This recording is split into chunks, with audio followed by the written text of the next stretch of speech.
마가복음 14장 43절. 마가복음 14장 43절 52절까지 읽겠습니다.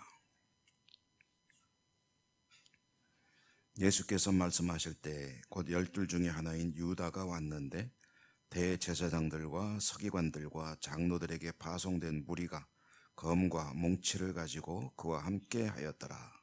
예수를 바는 자가 그들과 군호를 짜 이르되 내가 입 맞추는 자가 그이니 그를 잡아 단단히 끌어가라 하였는지라.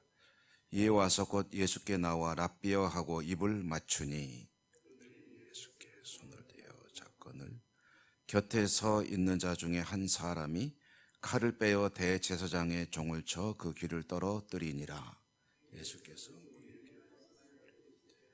내가 강도를 잡는 것 같이 검과 몽치를 가지고 잡으러 나왔느냐. 내가 날마다 너희와 함께 성전에 있으면서 가르쳤으되 너희가 나를 잡지 아니하였도다. 그러나 이는 성경을 이루려 함이니라 하시더라. 제자들이 다 예수를 버리고 도망하니라.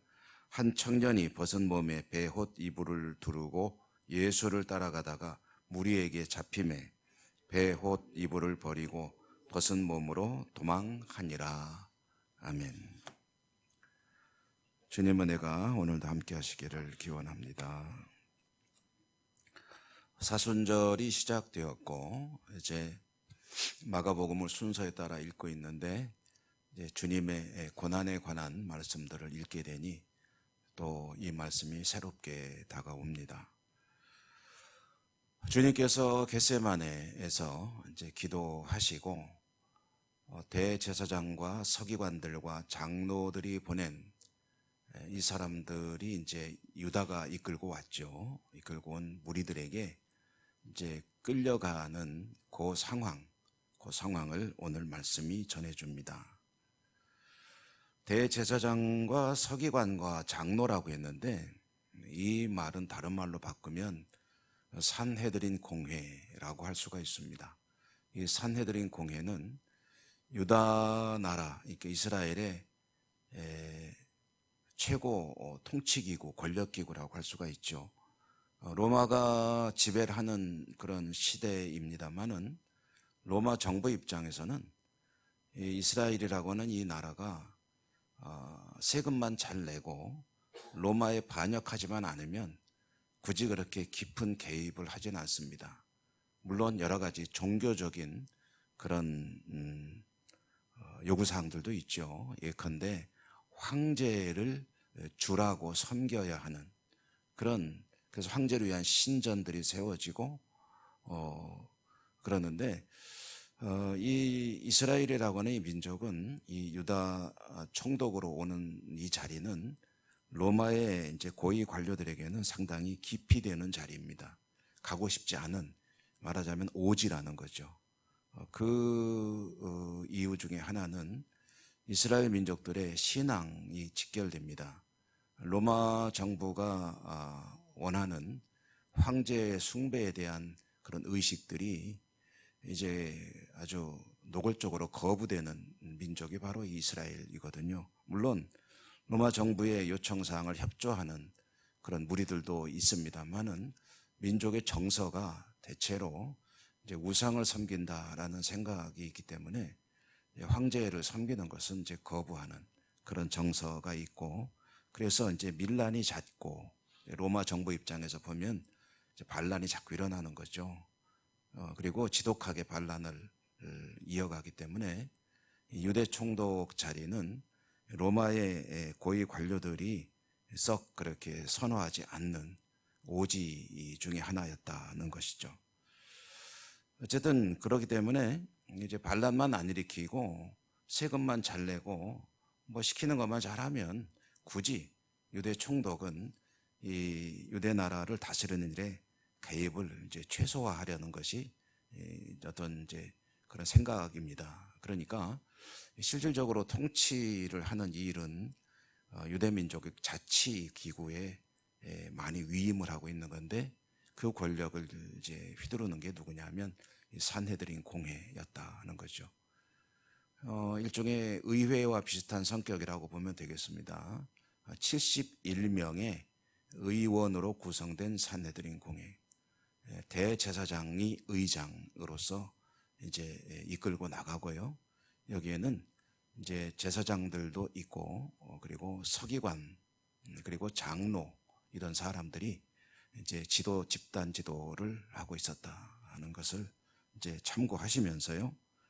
근데 이제 제자 중에 하나인 유다가 배신하였지 않습니까? 근데 배반해서 이제 대제사장 무리에게 말하자면 공회를 찾아가서 이제 우리 스승을 넘겨줄 테니까 이제 돈을 달라 해가지고 은 30에 이제 스승을 넘기게 되었고, 이제 잡으러 온 거죠. 이때 몰려온 무리들이 누구냐 하면은 이제 군대는 로마 군대는 아니고요, 성전 경비병들이었습니다. 성전 경비병들을 부리는 사람이 누구냐면 대제사장이거든요. 그러니까 로마 병사를 움직이려면 로마 총독의 제가가 필요하고, 성전 경비병들은 대제사장이 움직이기 때문에 대제사장이 보내는 성전 경비병사들과 또 집에서 부리는 하인들, 일종의 사병이 되겠죠. 이런 사람들이 검을 들고 오기도 하고 검이 없으면 몽둥이를 들고 왔더라 하는 것은 이제 그런 이유에서 비롯되는 것입니다. 찾아온 이들이 이제 유다의 사인에 따라서 예수님을 이제 끌고 갑시다 해가지고, 사인이 뭐냐면 와서 이제 입을 맞추는 자가, 내가 그에 가서 입을 맞춘다는 것은 이제 존경의 인사를 한다는 뜻이죠.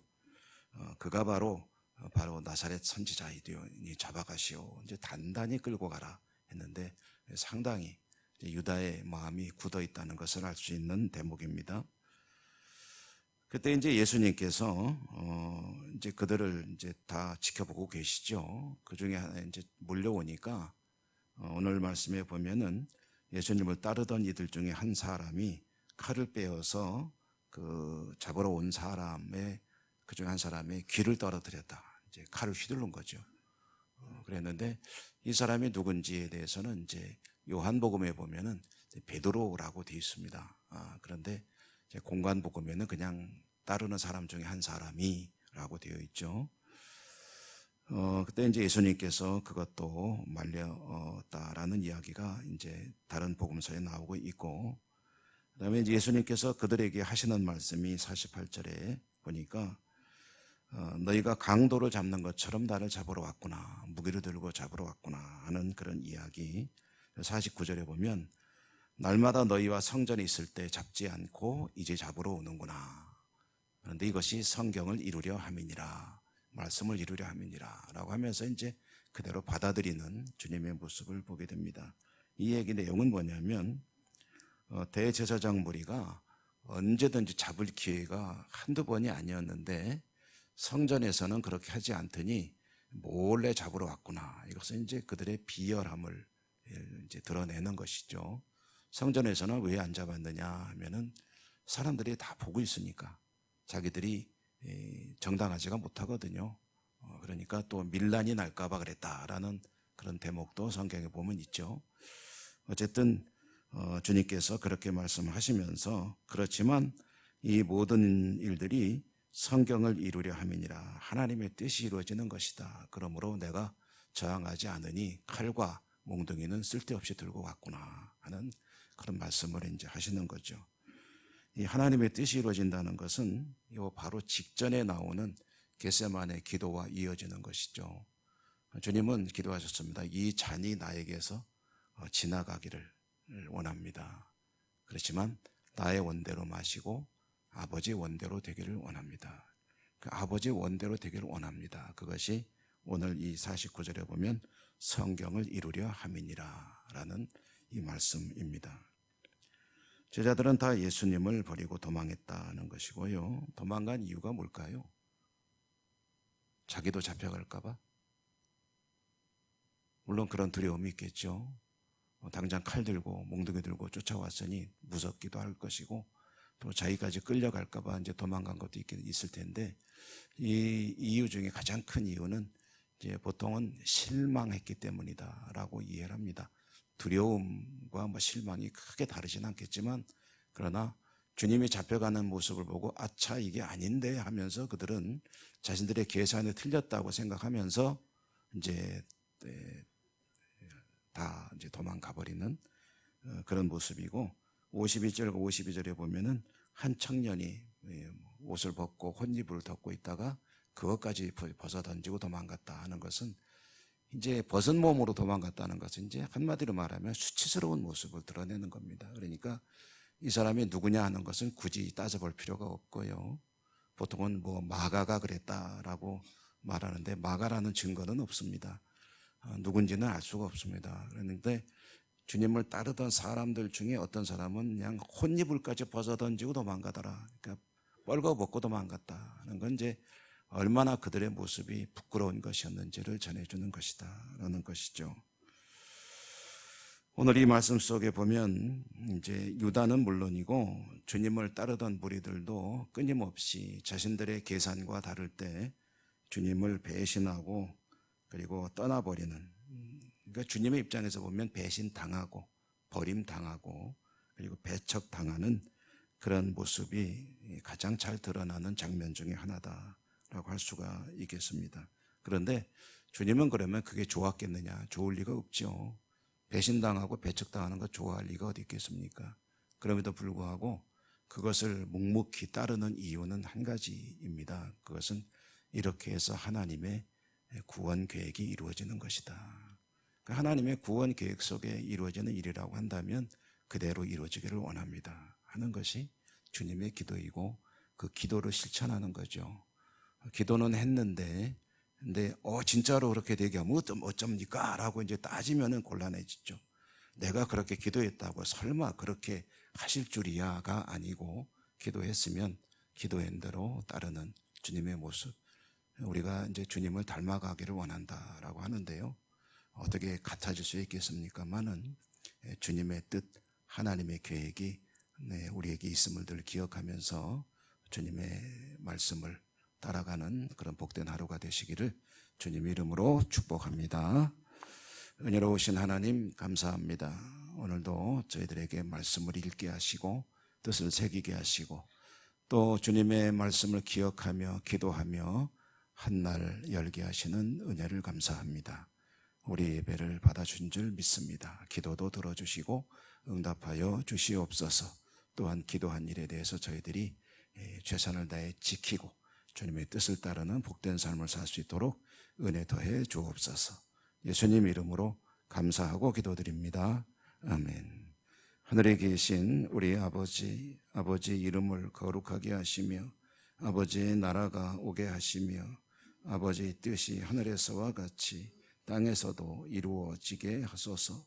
오늘 우리에게 일용할 양식을 주시고 우리가 우리에게 잘못한 사람을 용서하여 준 것 같이 우리 죄를 용서하여 주시고 우리를 시험에 빠지지 않게 하시고 악에서 구하소서. 나라와 권능과 영광이 영원히 아버지의 것입니다. 아멘. 기도하실 때 말씀을 통해 나에게 부딪힌 그런 부분이 있으면 그것이 기도의 제목이 되기를 바랍니다. 또한 여러분의 개인 기도 그리고 함께 기도하는 아픈 분들에 대한 기도를 비롯한 여러 가지 공동의 기도들을 우리 하나님께 구하시기 바랍니다. 주여 한번 부르고 기도하겠습니다.